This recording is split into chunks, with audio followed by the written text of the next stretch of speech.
चलिए पढ़ते हैं स्टूडेंट्स वेंट ऑफ फैक्टर का लास्ट न्यूमेरिकल। ठीक है, ये भी थोड़ा टफ कर दिया मैंने। चलो देखते हैं। 75 न्यूमेरिकल ये है हमारे इस चैप्टर का, और वेंट ऑफ फैक्टर का 10th न्यूमेरिकल, लास्ट न्यूमेरिकल। ये भी वैसा ही है जिसके इसके पहले की वीडियोस में आपने जो देखा वैसा न्यूमेरिकल है। ठीक है, तो डरिए मत स्पेशली, क्योंकि अगर ये डॉन है तो हम भी कम नहीं है। ठीक है, हम इसे भी सॉल्व करेंगे। बस स्टेप्स को फॉलो कीजिए और गिवन डेटा सही तरीके से लिखिए। इन 90 gram benzene 4.5 gram acetic acid was dissolve.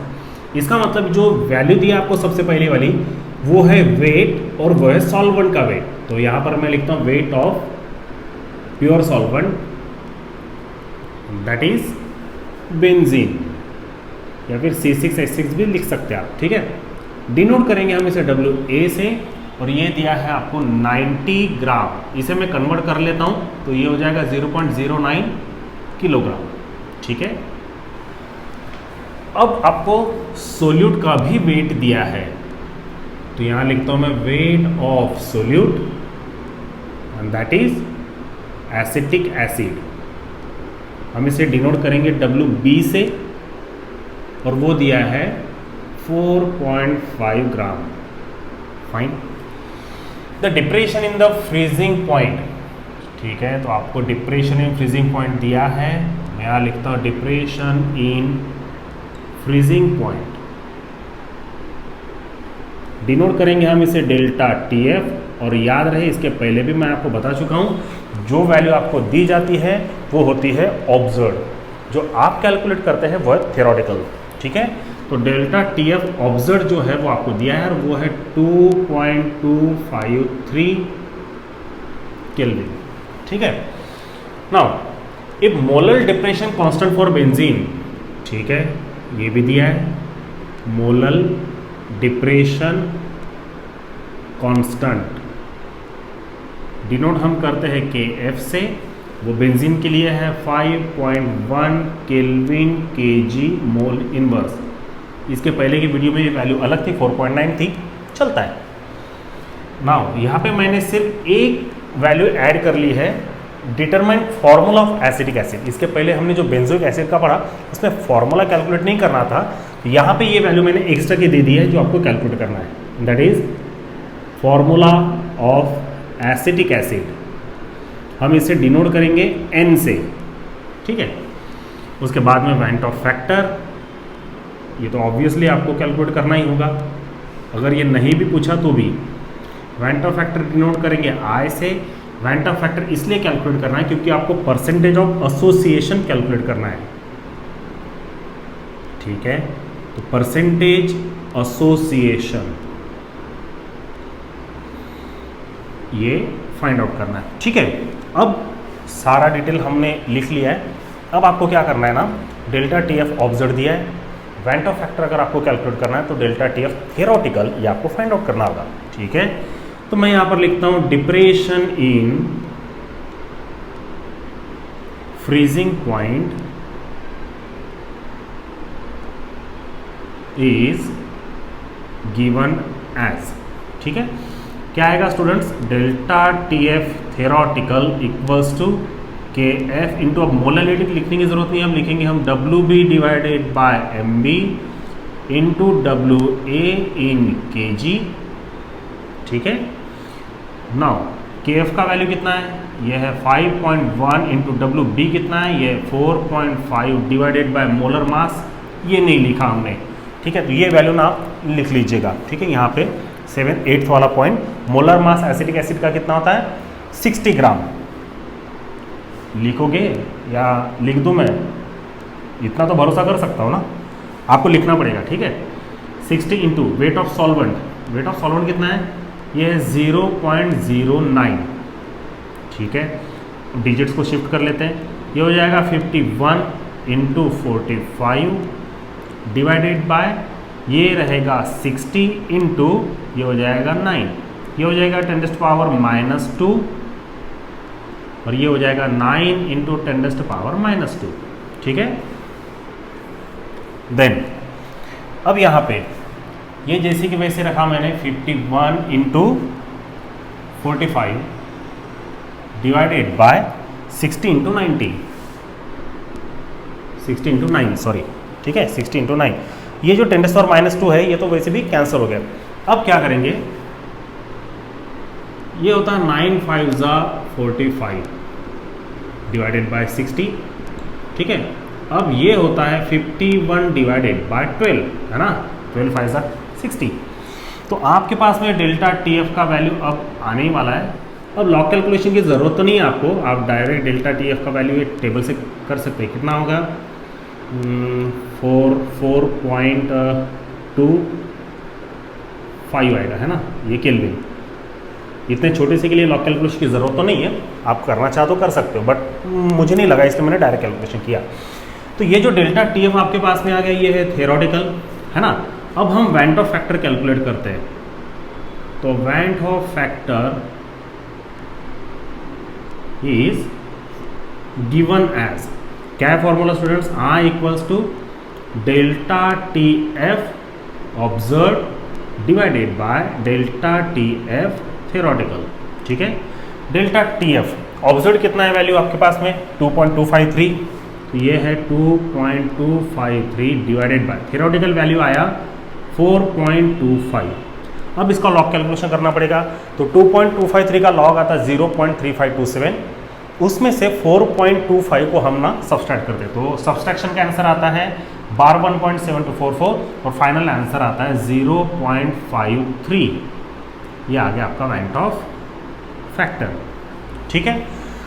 अब जो वेंट ऑफ फैक्टर आया उसके बेस पे हम मोलर मास कैलकुलेट करेंगे, ऑब्जर्व वाला, ठीक है, ऑब्जर्व वाला, थ्योरेटिकल वाला नहीं। थ्योरेटिकल वाला तो आपको पता है 60 ग्राम है। देयरफॉर I इक्वल्स टू, क्या फॉर्मूला है, theoretical molar mass divided by observed molar mass, ठीक है ना, इसके पहले की वीडियो में हमने पढ़े। Therefore M observed equals to M theoretical divided by I, है ना।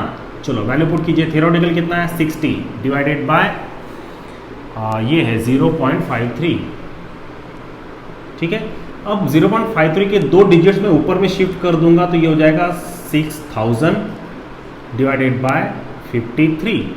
अब आपको लॉग कैलकुलेशन करना पड़ेगा, उसके लिए आपको 6000 का लॉग 3.7781, उस लॉग में से 53 के लॉग को हम सब्सट्रैक्ट करते हैं, तो आंसर आता है सब्सट्रैक्शन का 2.0539 और एंटी लॉग देखने के बाद में आता है 113.2, 113.2। ये हो गया M ऑब्जर्व, यूनिट रहेगा ग्राम,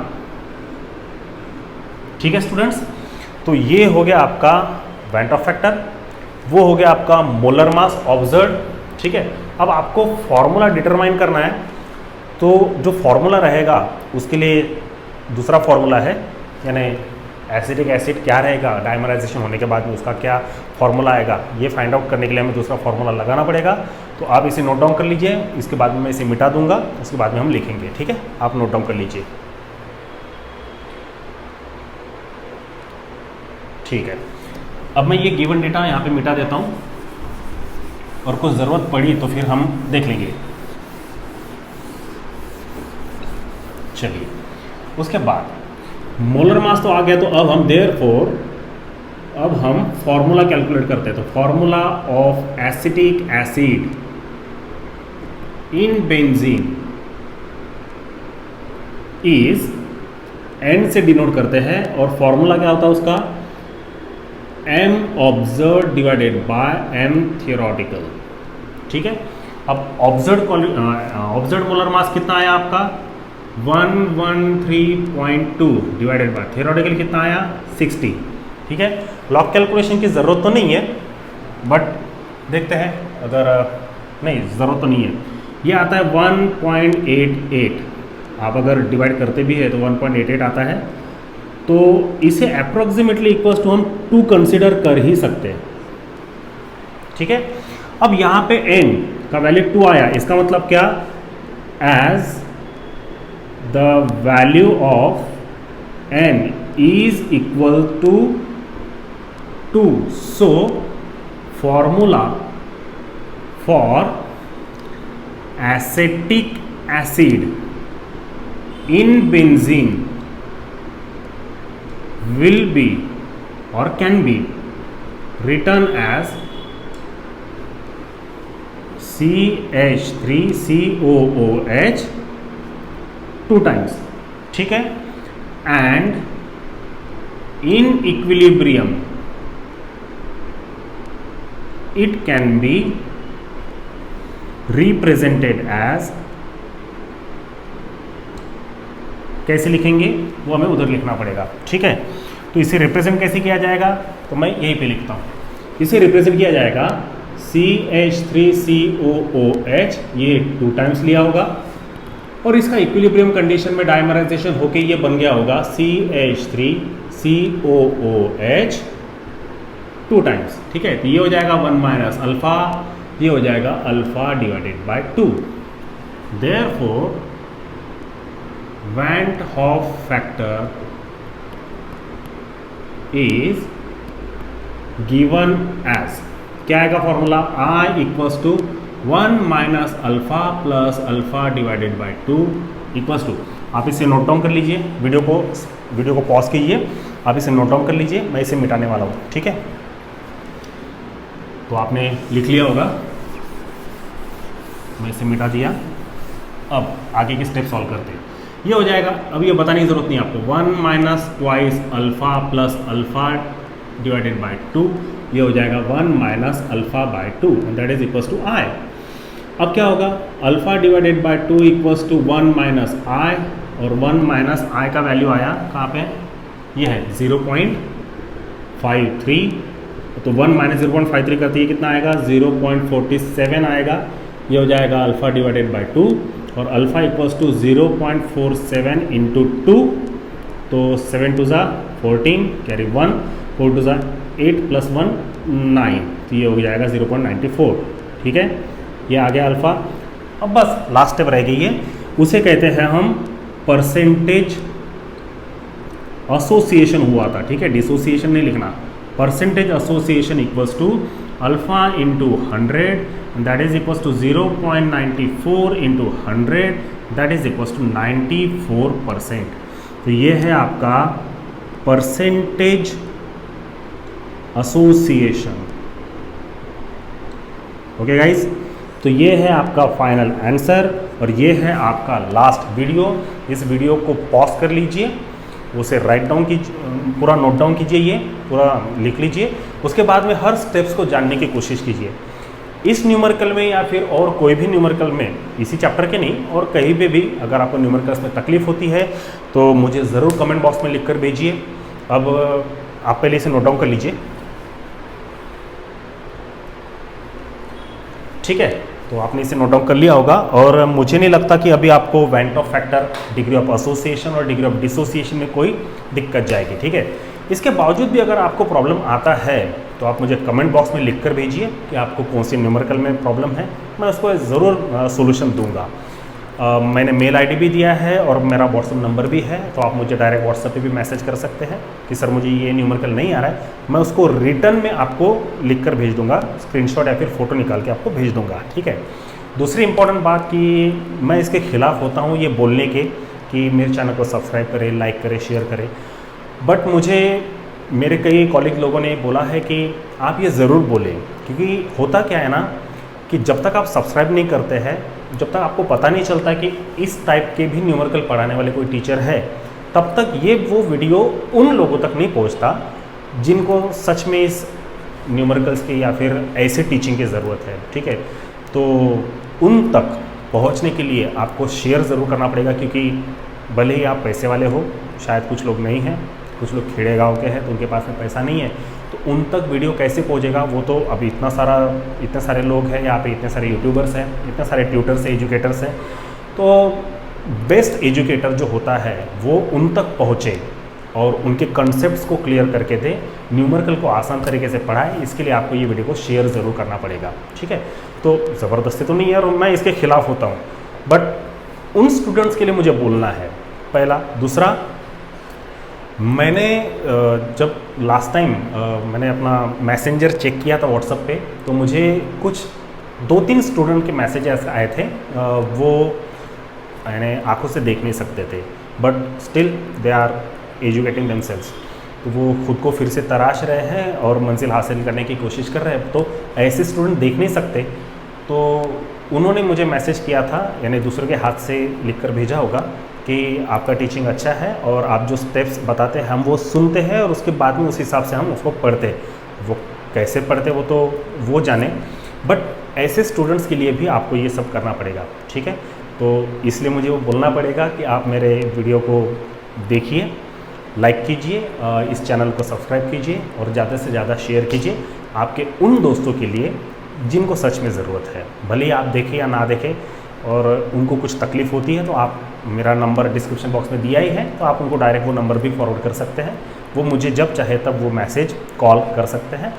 एक अच्छा एजुकेटर या फिर एक अच्छा टीचर का वही रिस्पॉन्सिबिलिटी होता है कि वो हमेशा स्टूडेंट को हेल्प करे, ठीक है। तो मैं वो टीचर बनना चाहता हूँ, तो इसमें आपका हेल्प बहुत ज़रूरी है, ठीक है। तो ये है हमारे वेंट फैक्टर के total 10 numerical and I hope कि इतने सफिशिएंट है। इसके बावजूद भी अगर आपको चाहिए होंगे तो मुझे ज़रूर बताइएगा, ठीक है।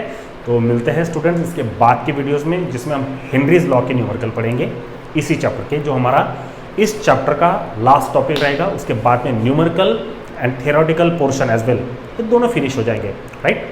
तो इस चैनल को सब्सक्राइब करें, शेयर करें, लाइक करें। Thank you so much.